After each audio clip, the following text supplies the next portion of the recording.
अगला जो टॉपिक है सेल के सीलिया और फ्लैजिला का। सीलिया और फ्लैजिला के बारे में हम बताए थे, ये एक एनिमल सेल के आउटर पार्ट होता है, ये एक हेयर लाइक स्ट्रक्चर होता है सीलिया और फ्लैजिला।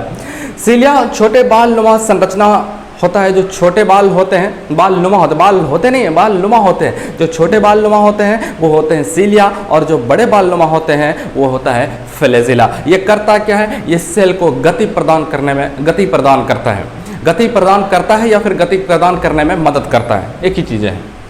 ये जो है सेल मेम्ब्रेन, मान लीजिए ये सेल मेम्ब्रेन है ना, ये क्या है, सेल मेम्ब्रेन है। इस तरह जो ये संरचना अगर संरचना होगा, ये बाल नुमा संरचना होगा, बहुत बारीक बहुत पतला, ये बाल नुमा संरचना अगर बड़ा होगा तो वो कहलाएगा फ्लैजिला। और अगर ये छोटा होगा, इतना सा होगा, और ये इतना बड़ा होगा, फिर इतना सा होगा, फिर इतना बड़ा होगा, फिर इतना सा होगा, फिर इतना बड़ा होगा, फिर इतना सा होगा, फिर इतना बड़ा होगा, फिर इतना सा होगा, फिर इतना बड़ा होगा, तो ये बड़ा वाला क्या कहलाएगा, फ्लैजिला कहलाएगा। बड़ा वाला क्या कहलाएगा, फ्लैजिला कहलाएगा। और ये छोटा जो होता है, ये जो छोटा नुमा है, ये जो छोटा है, ये छोटा क्या कहलाएगा, ये सीलिया कहलाएगा। ये क्या करता है, ये गति प्रदान करने में मदद करता है। ये सीलिया हो गया और ये फ्लैजिला हो गया। ये हेयर लाइक स्ट्रक्चर होता है, क्या होता है, ये हेयर लाइक स्ट्रक्चर होता है। ये सिर्फ और सिर्फ एनिमल सेल में होता है, ये सिर्फ और सिर्फ एनिमल सेल में होता है, सिर्फ और सिर्फ एनिमल सेल में होता है। मान लीजिए ये प्लाज्मा मेम्ब्रेन है, और ये प्लाज्मा मेम्ब्रेन का है या सेल मेम्ब्रेन का है। सेल मेम्ब्रेन के बाहरी आउटर पार्ट, बाहरी भाग में एक बाल नुमा संरचना होता है जिसे सीलिया और फ्लैजिला कहते हैं। अब सीलिया और फ्लैजिला को समझ गए। ये सेल वॉल के बाहरी भाग, सेल मेम्ब्रेन के बाहरी इस हेयर लाइक स्ट्रक्चर को क्या कहेंगे, सीलिया और फ्लैजिला कहेंगे। जो छोटा बाल नुमा संरचना होगा तो वो सीलिया होगा, जो बड़ा होगा वो फ्लैजिला होगा। चलिए क्लियर, कोई दिक्कत, समझ में आ गई बात, ठीक है। चलिए ये आउटर पार्ट बताए थे, ये मोशन और फिटिंग, ये क्या करता है, गति प्रदान करता है। बात समझ में आ गई, बता दिए, ठीक है। एक बार ना एक टीचर अपने क्लास में बच्चों से पूछते हैं कि आलस क्या होता है। एक टीचर अपने बच्चों से पूछते हैं कि आलस्य क्या होता है और उसके बारे में लिखो। तो 4 पेज दिया, कितना पेज, 4 पेज, कितना पेज, 4 पेज, कौन दिया, टीचर, बच्चों को लिखने के लिए इसके आलस्य पे एक निबंध लिखो। तो विद्यार्थी क्या करते हैं पता है, 3 पेज खाली छोड़ दिया और लास्ट पेज पे लिख दिया बड़े बड़े अक्षरों में कि सर यही आलस्य है। तो कभी कभी ऐसा भी सिचुएशन आता है, तो आप लोग ऐसा नहीं करिएगा, आप लोग अच्छे स्टूडेंट हैं, पढ़ने में मेहनती हैं। चलिए अब अगला पॉइंट जो है ये प्लास्टिड है। प्लास्टिड कहते हैं लवक को। प्लास्टिड होता क्या है, प्लास्टिड होता क्या है, प्लास्टिड होता क्या है, अब जरा बात समझिए। एनिमल सेल में प्लास्टिड नहीं होता है। प्लास्टिड किस में होता है, प्लास्टिड किस में होता है, प्लास्टिड होता है प्लांट सेल में, एनिमल सेल में नहीं होता है। प्लास्टिड किस में होता है, प्लांट सेल में होता है, एनिमल सेल में नहीं होता है। पूछेगा कि जंतु कोशिका में सबसे बड़ा पार्ट कौन सा है, तो जंतु कोशिका में सबसे बड़ा पार्ट न्यूक्लियस है। Nucleus is a largest part in animal cell, nucleus is a largest part in animal cell, मतलब न्यूक्लियस जंतु कोशिका का सबसे बड़ा पार्ट है, सबसे बड़ा भाग है। पूछेगा कि प्लांट सेल में सबसे बड़ा पार्ट कौन सा होता है, तो प्लांट सेल में सबसे बड़ा पार्ट होता है plastid. Plastid is a largest part in plant cell, plastid is a largest part in plant cell, है ना। तो ये जंतु कोशिका में सबसे बड़ा होता है केंद्रक, न्यूक्लियस बताए थे। Nucleus is a largest part in animal cell and plastid is a largest part in a plant cell, ठीक है।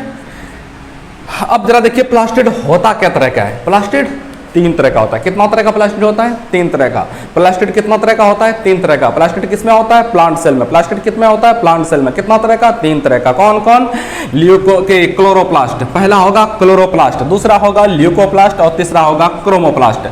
पहला होगा क्लोरोप्लास्ट, दूसरा होगा ल्यूकोप्लास्ट और तीसरा होगा क्रोमोप्लास्ट। अब देखिए क्लोरोप्लास्ट हरित लवक, ये क्या करता है, भोजन निर्माण करता है। क्या करता है, एक क्लोरोप्लास्ट भोजन निर्माण करता है।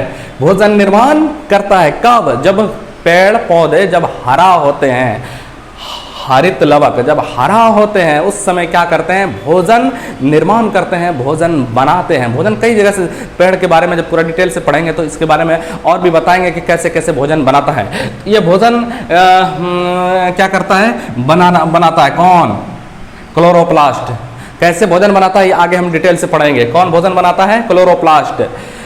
उसके बाद अब आइए जरा देखते हैं ल्यूकोप्लास्ट। ल्यूकोप्लास्ट क्या क्या करता है? भोजन स्टोर करना, भोजन स्टोर करता है। क्या करता है? मान लीजिए अब कभी कभी होता है कि पतझड़ आ गया, पतझड़ आ गया, सारा पत्ती खत्म हो गया। जब सारा पत्ती खत्म हो गया ना, तब ऐसे में क्या होगा? भोजन कैसे बनेगा?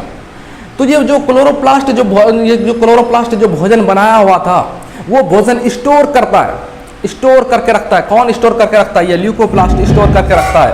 और जब स्टोर करने के बाद जब पतझड़ आ जाता है, तो उस परिस्थिति में पतझड़ के जितना दिन पतझड़ रहता है, मतलब 15 दिन रह जाए, 1 महीना रह जाए, 1.5 महीना रह जाए, वो 1 महीना तक क्या करता है? ये जो भोजन स्टोर किया हुआ है ना, ये स्टोर किया हुआ भोजन उस समय खाता है। ल्यूकोप्लास्ट का काम है भोजन स्टोर करके रखना, भोजन स्टोर करके रखना।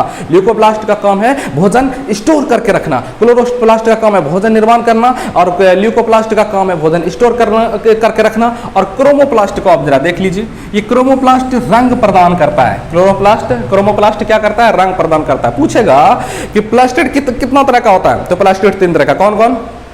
प्लास्टिड पहला हो गया क्लोरोप्लास्ट बताए थे, पहला क्लोरोप्लास्ट, दूसरा ल्यूकोप्लास्ट और तीसरा क्रोमोप्लास्ट। पहला क्लोरोप्लास्ट, दूसरा क्रोमोप्लास्ट, तीसरा पहला क्लोरोप्लास्ट, दूसरा ल्यूकोप्लास्ट, तीसरा क्रोमोप्लास्ट। अब देखिए बात को समझिए। ये जो क्लोरोप्लास्ट भोजन निर्माण किया, क्या क्या? क्लोरोप्लास्ट भोजन निर्माण किया। क्लोरोप्लास्ट क्या किया? भोजन निर्माण किया। दूसरे बात भोजन स्टोर किया कौन? ल्यूकोप्लास्ट। भोजन स्टोर किया कौन? ल्यूकोप्लास्ट। और यह क्रोमोप्लास्ट क्या किया? रंग प्रदान कर दिया। क्रोमोप्लास्ट क्या किया? रंग प्रदान कर दिया।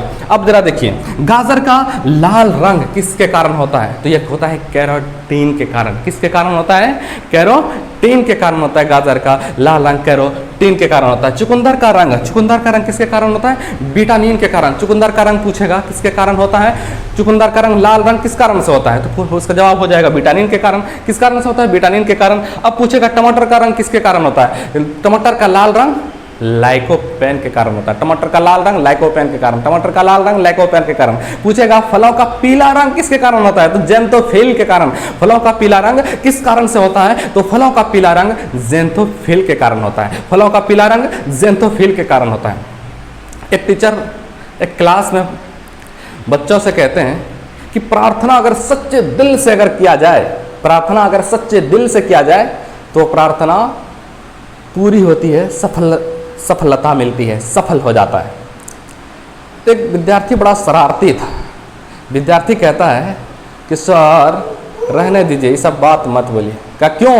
कहा कि सर रहने दीजिए, अगर ऐसा होता सर तो आप मेरे टीचर नहीं मेरे ससुर जी होते। तो ऐसा कार्टून सब विद्यार्थी क्लास में उपस्थित रहते हैं। तो गाजर का लाल रंग होता है कैरोटीन के कारण, चुकंदर का रंग होता है विटामिन के कारण, टमाटर का रंग होता है लाइकोपेन के कारण, और फलों का पीला रंग होता है ज़ेंथोफिल के कारण। इतना सा याद रखना है। उसके बाद अब आइए जरा क्रोमोसोम को देखते हैं। हम बताए थे क्रोमोसोम के बारे में। क्रोमोसोम होता कहाँ है? क्रोमोसोम एनिमल सेल के न्यूक्लियस में होता है। मान लीजिए कि यहाँ से सेल निकाले, सेल निकालने के बाद हुआ क्या? उसके बाद फिर माइक्रोस्कोप से जब जूम करके देखें तो न्यूक्लियस जहाँ मिला तो न्यूक्लियस को उठा गया। न्यूक्लियस को जब उसको जब ये करके देखेंगे, फाड़ करके देखेंगे तो क्या निकलेगा? यही निकलेगा, डीएनए निकलेगा, आरएनए निकलेगा, जीन निकलेगा। क्या निकलेगा? डीएनए, आरएनए और जीन निकलेगा। डीएनए निकलेगा, आरएनए निकलेगा और जीन निकलेगा। तो मानव में पूछेगा क्रोमोसोम कितना होता है? तो ये 23 जोड़ा होता है। 40 कितना? मानव में 23 जोड़ा 40 क्रोमोसोम होते हैं। मानव में पूछेगा कितना क्रोमोसोम होता है? तो 40 क्रोमोसोम होता है। कितना? 40, 23 जोड़ा। चलिए फिर